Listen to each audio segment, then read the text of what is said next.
Living Pain here. Hope all is well. I am on a total endorphin high right now. If you've never had it, it's a very interesting feeling. You get it from exercising and going hard and getting those endorphins going. And today I did that on the bike. Had my best bike ride in a long time. I actually felt like my old self. I did an hour. I averaged 32.5K an hour, 220 watts for an hour, and it felt good. I actually, even the very last, there was a little part there where you had to do a little sprint, and it's, I think the last sprint I did on it was 25 seconds. And this time, I think I did, it's on the video, 19 seconds. I was like 70th out of 700 and something, so I was in the top 10%. And now I'm reaping the rewards of a endorphin high. It's hard to describe unless you've been through it, and it's been a while since I've had an endorphin high. The most wild endorphin high I ever had was when I was, I'm going to say I was like 22 years old, and I went for a run and went really hard. And I remember the run's over, and I'm driving, I'm in Winnipeg, there's a street called Henderson Highway. And I'm driving, and you know how you're driving like this? Well, imagine the car going right up, and I felt like I was driving vertically. So the road, everything was there, but imagine the surface was up like this. And that's how much of an endorphin high. I've never been able to do it since. But that was the most wickedest high, endorphin high I ever had. And it's been such a long time since I've had an endorphin high, and to have it now, and I earned it because, I pushed it right from the beginning. Normally, I'll get off and take a video here and there. So this time I just did a straight hour. I wanted to see if I did an hour, no getting on or off the bike, just what would it be?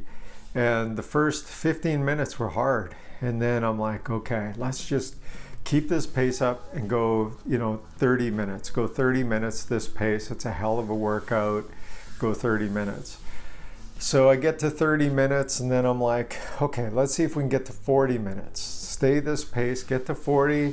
If you get to 40, we'll just shut it down at 40 and we'll log that time at 40, see what your wattage is, what your speed is, and then we'll start another one and you can do more easy spinning and things like that. So of course, get to 40 minutes, gets to 45, gets to 50, and then when you get to 50, you go, okay, let's do the hour. And you just keep cranking it. And then when the hour comes, you're definitely like, yeah, baby, I made it. And it was one of those things too. I did not want to get on the bike today. And if you've been watching the last few, I've been pushing my sorry ass down the stairs at night to get on the bike, or to do an insanity workout, or to lift weights. It's just been like drag. And I'd love to do it in the morning, but what happens is it's a messed up thing. When you work out at night, like right now, it's 25 to 10, okay? So sure, I'm gonna go to bed, let's say midnight. I wake up, let's say 8, 9 o'clock, whatever, and I'm still kind of, recovering sore because I'd only worked out like, what was that, less than, 10, 12 hours earlier. So then you need to wait in the afternoons for me. I can't do it, I'm busy working. And then you let it drag on, and come the evening, then you decide to do it, and you really want to start getting back to doing it in the mornings. So maybe this weekend I can kind of rectify it a little bit. My cold sore, yeah. Got a meeting tomorrow. I hate this thing. Anyway, so that was the bike ride. Food wise today was pretty good. You know what? There's the sugar stuff, these little gummy bear things that I eat that I like, and I had a little chocolate wafer. Although I didn't have my popcorn today. I did not have my popcorn. Woke up today a little bit heavier, but I knew that was going to happen. It's still in the 203. But here's what I wanted to say. So I look back, and this is comical, really. It took me 156 days to lose 30 pounds. Now, to put in perspective, yesterday when I got to 35-pound loss, it was day 305. So it took me 156 days to drop 30 pounds, and it took me 149 days to drop 5 pounds. And I was thinking about it, and I have mixed feelings. It's like, well, if you would have kept, what you were doing before, you'd be down 60 pounds by now. And then I'm like, yeah, but I had, summer, barbecue, beers, cheat days. It was kind of good. And then I thought, you know what, dude? Yeah, you be proud of yourself, because you never gave up. And even though it's 149 days for 5 pounds of loss, people might go, well, that's nothing. Yet at the same time, I think it's a pretty good accomplishment. It's an accomplishment of me not quitting. For 149 days, I still had to vlog every day and tell people I was up a little, down a little, up a little, down a little. At the end of the day, it's 5 pounds. And then if you look at it the other way around, if you take 149 days, you times it by 2, give it a little bit extra, there's a year. What if it went the reverse and you gained 5 pounds every 149 days? Technically, you'd be up 10 pounds, right? And if someone said, man, I gained 10 pounds this year, you would think, hey, that was a lot of weight I gained. I gained 10 pounds this year.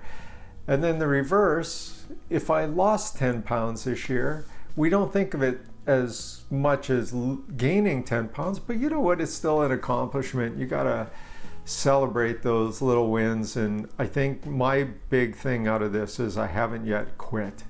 It's still, until you put up that white flag, it's still the 50-pound weight loss journey.